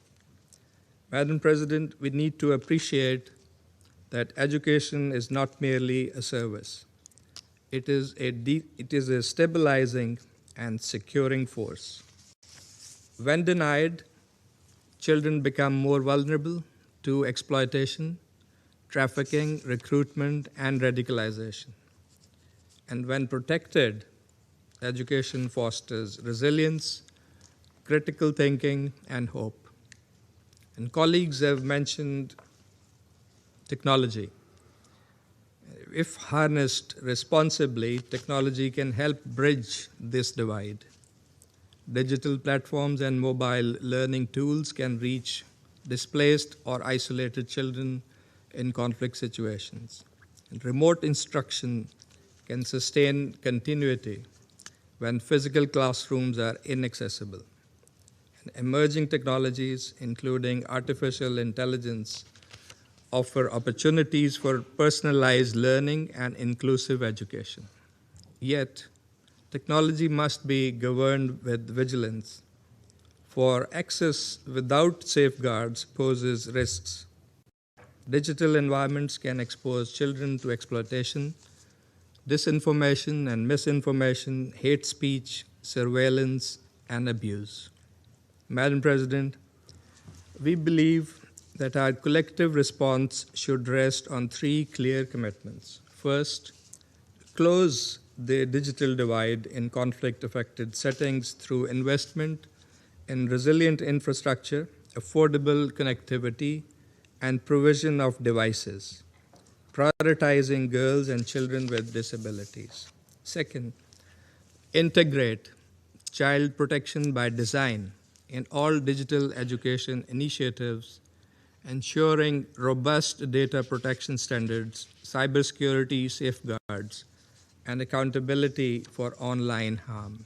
And third, strengthen partnerships and collaboration among member states, the United Nations, civil society, and the private sector to deliver context-appropriate solutions that reinforce national education systems and uphold international humanitarian and human rights law. Madam President, ultimately, technology is not a substitute for peace. The most effective way to protect children and their right to education is to prevent and resolve conflicts in accordance with the relevant resolutions of this Council, the UN Charter, and international law. But while conflicts persist, we have an obligation to ensure that no child's future is extinguished by circumstances beyond their control. In the complex conflict environments, transformative use of technology can be a shield and a bridge to enable the children the right to safety, learning, and development, and a catalyst for resilience, dignity, and lasting peace that I understand from this discussion is a shared objective which merits our collective action and cooperation. I thank you very much. Thank you, Representative of Pakistan, for your statement. I give the floor to the representative of Bahrain. شكرا سيد الرئيسة. يشرفني بداية أن أرحب بمشاركة السيدة الأمريكية الأولى ميلانيا ترامب قرينة فخامة رئيس الولايات المتحدة الأمريكية، معربا عن تقدير مملكة البحرين لمبادرة تعزيز المستقبل معا الهادفة لتعزيز حماية الأطفال ورفاههم لا سيما في البيئات الهشة والمتأثرة بالنزاعات. كما أود أن أهنئ وفد الولايات المتحدة الأمريكية الصديقة على ترأسها لمجلس الأمن لهذا الشهر، متمنيا دوام التوفيق والنجاح. وأشكر وفد المملكة المتحدة الصديقة على رئاستها المتميزة الشهر الماضي. في ضوء الإحاطة الوافية التي تقدمت بها سعادة السيدة روزماري دي كارلو وكيل الأمين العام للأمم المتحدة للشؤون السياسية وبناء السلام، لا يمكننا أن نبدأ بياننا في هذه الجلسة دون التطرق إلى العدوان الإيراني الغاشم الذي يستهدف بلاد مملكة البحرين ودول مجلس التعاون لدول الخليج العربية، وما نتج عنه من أضرار مادية ومعنوية كبيرة تهدد أمن وسلامة حياة المواطنين والمقيمين، حيث استمر الاعتداء الإيراني الغاشم على المنشآت المدنية والخدمية والمواقع السكنية، مما أدى إلى إغلاق المدارس بشتى مراحلها كإجراء احترازي مؤقت وحفاظاً على سلامة الأطفال والهيئات التعليمية. تأتي هذه الجلسة المهمة في ظل تزايد المخاطر التي تواجه الطفولة في عالمنا المعاصر، حيث أصبح الفضاء الرقمي اليوم امتداداً لساحات النزاع عن طريق تنامي التجنيد الإلكتروني للأطفال عبر المنصات الرقمية واستغلالهم في أنشطة غير مشروعة، وتعرض البنية التعليمية لهجمات رقمية، فضلاً عن الآثار النفسية العميقة التي تنعكس على ملايين الأطفال. السيدة الرئيسة، لقد أشارت تقارير منظمة الأمم المتحدة للطفولة اليونيسف إلى أن عدد الأطفال خارج المدرسة والتعليم النظامي قد بلغ 30 مليون طفل في منطقة الشرق الأوسط وشمال أفريقيا، أي ما يعادل طفلا واحدا بين كل 3 أطفال لا يتلقى تعليما. وإدراكا من مملكة البحرين لخطورة هذه التحولات، تم إنشاء وحدة حماية الطفل في الفضاء الإلكتروني تجسيدا لالتزام المملكة بحماية الأطفال من المخاطر والجرائم الإلكترونية من خلال رصد الانتهاكات الإلكترونية والتصدي لها ونشر الوعي بالاستخدام الآمن للتكنولوجيا وتعزيز الشراكة المجتمعية لضمان بيئة رقمية آمنة تمكن الأطفال من التعلم والنمو بثقة وأمان. السيدة الرئيسة، لقد تبنت القمة العربية 33 التي استضافتها مملكة البحرين عام 2024 مبادرات المملكة المتمثلة في توفير الخدمات التعليمية للمتأثرين من الصراعات والنزاعات في المنطقة ممن حرموا من حقهم في التعليم النظامي بسبب الأوضاع الأمنية والسياسية وتداعيات النزوح واللجوء والهجرة، بالتعاون والتنسيق بين جامعة الدول العربية ومنظمة الأمم المتحدة للثقافة والعلم والتربية اليونسكو. إن هذا النهج الذي تتبناه المملكة يهدف إلى تكثيف التعاون الدولي في مواجهة التحديات الرقمية والتعليمية وتوسيع الوصول إلى التعليم الآمن والشامل في الأماكن المتأثرة من النزاعات. وتحرص مملكة البحرين بقيادة حضرة صاحب الجلالة الملك حمد بن عيسى آل خليفة ملك البلاد المعظم حفظه الله ورعاه، ودعم صاحب السمو الملكي الأمير سلمان بن حمد آل خليفة ولي العهد رئيس مجلس الوزراء حفظه الله، على أن تضع حماية الإنسان وبالأخص الأطفال في صميم العمل الوطني والدولي. وهذا ما أكدت عليه كلمة جلالة الملك المعظم في الاجتماع الأول لمجلس السلام بصفة المملكة عضواً مؤسساً، عبر توفير البنية التحتية والمهارات اللازمة لإنشاء منصة حكومية رقمية فعالة للخدمات في غزة. وانطلاقاً من هذا المسار، تؤكد مملكة البحرين أهمية العمل المشترك في 3 اتجاهات رئيسية. أولاً، دعم الجهود الأممية لتطوير أطر تنظيمية تعالج مخاطر التجنيد والاستغلال الرقمي للأطفال في النزاعات المسلحة. ثانياً، تعميق الشراكات الاستراتيجية مع القطاع الخاص ومطوري التقنيات الناشئة ومنصات التواصل الاجتماعي لرصد ومنع الانتهاكات الرقمية ضد الأطفال بشكل استباقي. ثالثاً، بناء قدرات الدول المتأثرة بالنزاعات لحماية الفضاءات التعليمية والرقمية المخصصة للأطفال وتبادل أفضل الممارسات الناجحة. السيدة الرئيسة، وفي الختام، تؤكد مملكة البحرين على التزامها الثابت بالعمل مع المجتمع الدولي وجميع الشركاء لضمان بقاء التكنولوجيا أداة لبناء المستقبل لا وسيلة لتهديده. وتؤكد المملكة على أهمية ضمان استمرارية إتاحة التعليم الآمن والجيد للأطفال في مناطق النزاع، بما في ذلك من خلال الحلول الرقمية الموثوقة، وبما يحافظ على حق الطفل في التعليم دون انقطاع ويمنع اتساع فجوة التعليم. وشكرا لكم سيدة الرئيسة. I thank the representative of Bahrain for the statement. I give the floor to the representative of Latvia. Thank you. Thank you, Madam President. Let me start by congratulating the United States on the beginning of their presidency of the Council and for starting it with the First Lady of the United States, Ms. Melania Trump, presiding over this meeting. And we wish you a warm welcome and thank you for your leadership. I extend my sincere appreciation for the excellent work of the United Kingdom as the Council's President in February. And I thank Under-Secretary General Ms. Rosemary DiCarlo for her briefing. Latvia would like to take this opportunity to thank the First Lady of the United States for her dedicated efforts and personal commitment to the return of Ukrainian children abducted, forcibly transferred, and deported by Russia. And we welcome the First Lady's initiative, Fostering the Future Together. It is indeed important and urgent that this Council focuses on children in conflict and their access to education and technology, as almost 500 million children live in conflict-affected countries. Madam President, digital technologies are reshaping childhood.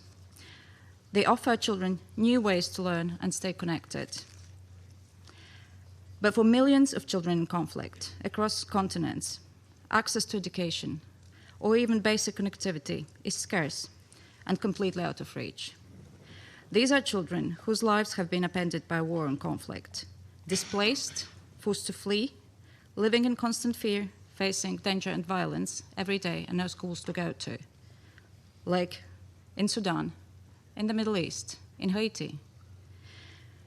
Or children spending years in shelters underground because of bombardments, classrooms transferred underground in the dark and cold, as in Ukraine. In this context, I would like to underscore our support to the work of the United Nations, and namely UNICEF and UNESCO, and to the Office of SRSG for Children in Armed Conflict, whose mandate is vital not only to safeguarding children's access to education in conflict, but also to addressing grave violations committed against them. And let me highlight 3 points. First, war and conflict have a profound impact on education. Children in conflict-affected countries are far less likely to complete primary school than their peers elsewhere. And without education, it is not hard to imagine what their future will be. Easy targets for recruitment, for exploitation, and further violence. Indeed, digital technologies can serve as a lifeline to ensure the continuity of education when traditional systems are disrupted. For example, in Ukraine, in response to the First Lady Olena Zelenska's Laptop Coalition initiative, Latvian foundations and private businesses donate laptops to school children in Chernihiv, whose education has been severely disrupted by Russia's war of aggression. And there are other examples. Second, digital technologies and media provide unlimited opportunities, but without appropriate safeguards, they also cause significant harm. The development of AI tools amplifies both.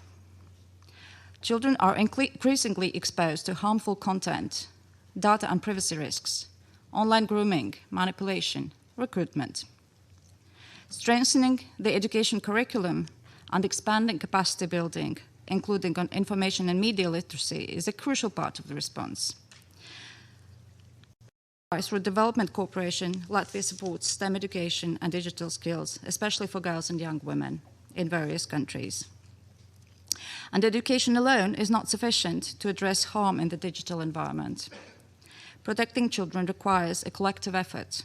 This is families, educators who guide and support them, and they also need the capacity to do so, and public institutions and private companies, including online platforms that identify risks and take responsibility for addressing them.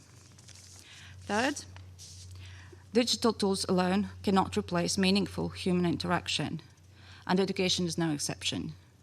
Technology and AI should enhance children's learning, not replace it.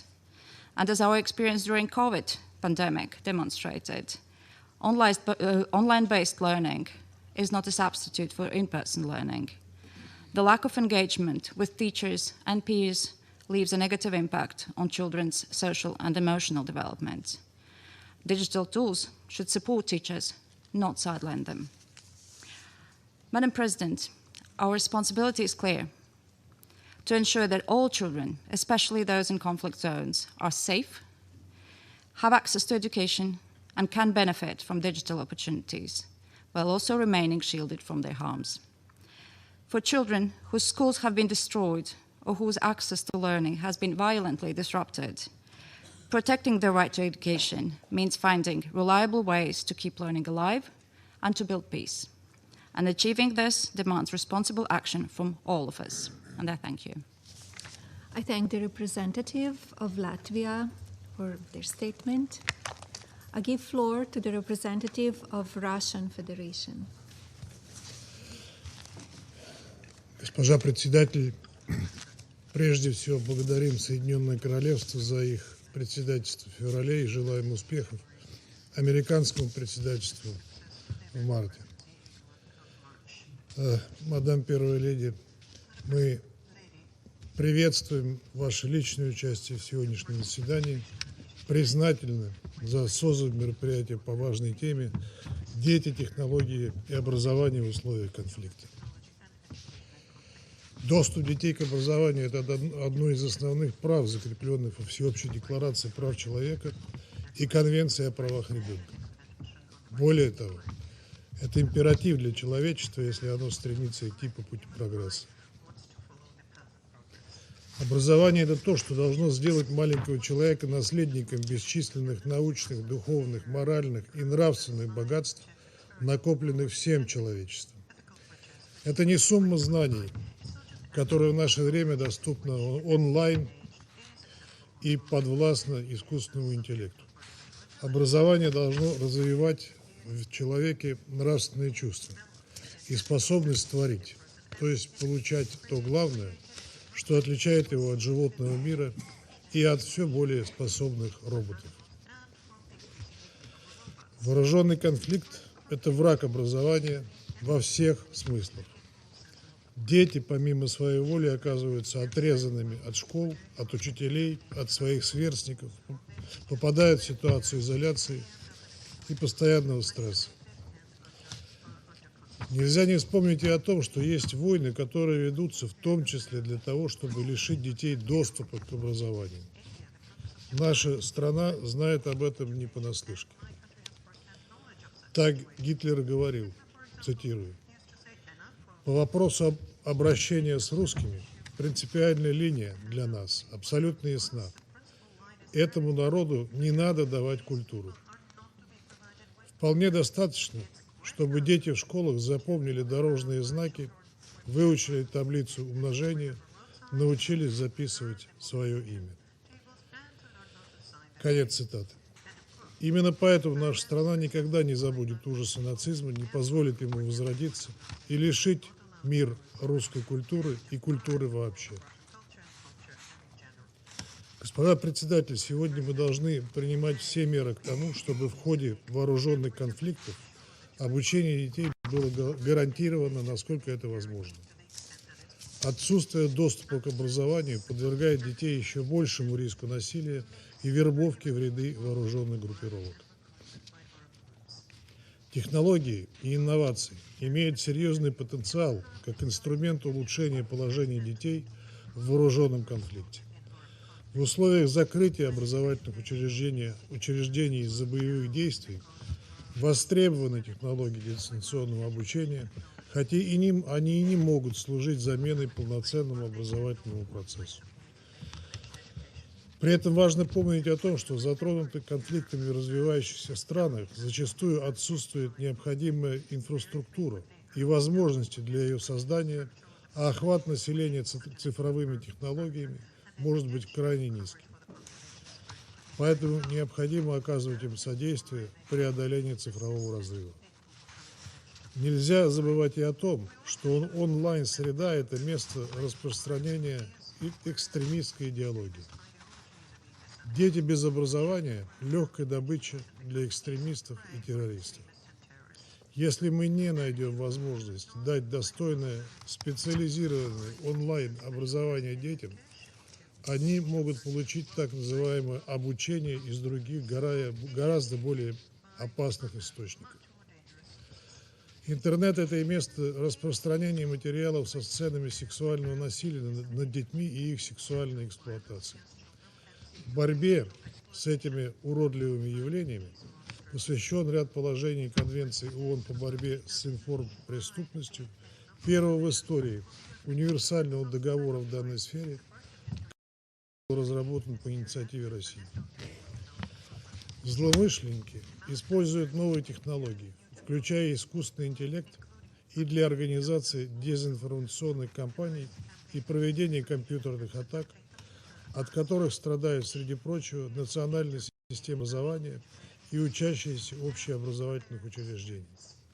Убеждены, что ключ к успеху в противодействии этим угрозам заключается в том, чтобы разработчики цифровых решений соблюдали национальные законодательства тех государств, на территории которых они осуществляют свою деятельность, а страны сотрудничали между собой в этом вопросе без политизации.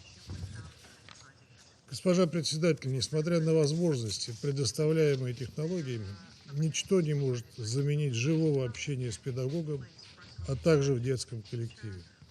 Поэтому даже в ходе вооруженного конфликта школы должны оставаться безопасным местом, не использоваться в военных целях и не подвергаться нападениям.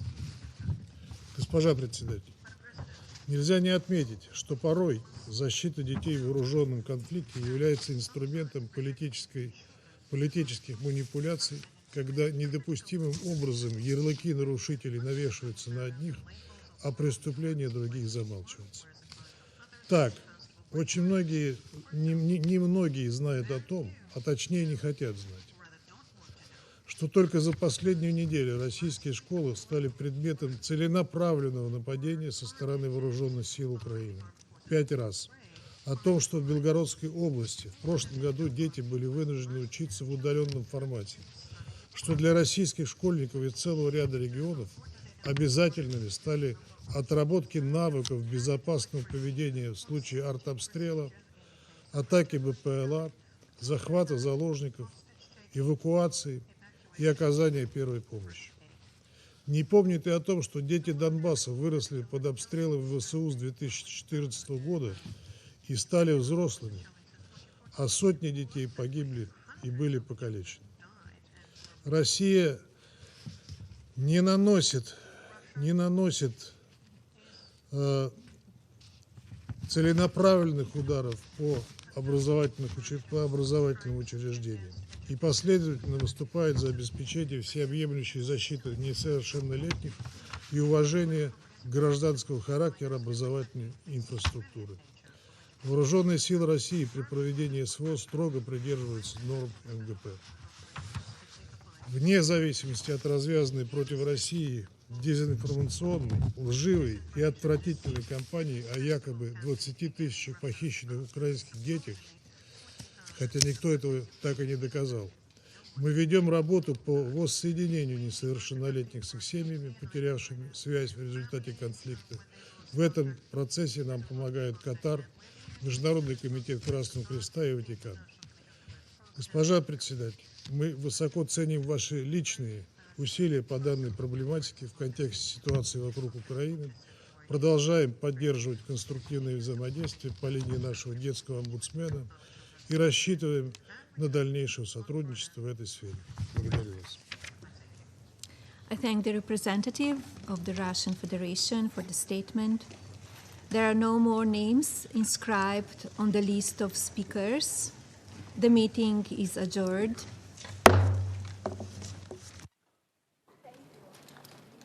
Honor to be here with you on this historic day. I wish you all strength and resolve to succeed in preserving peace and security throughout the world. Thank you.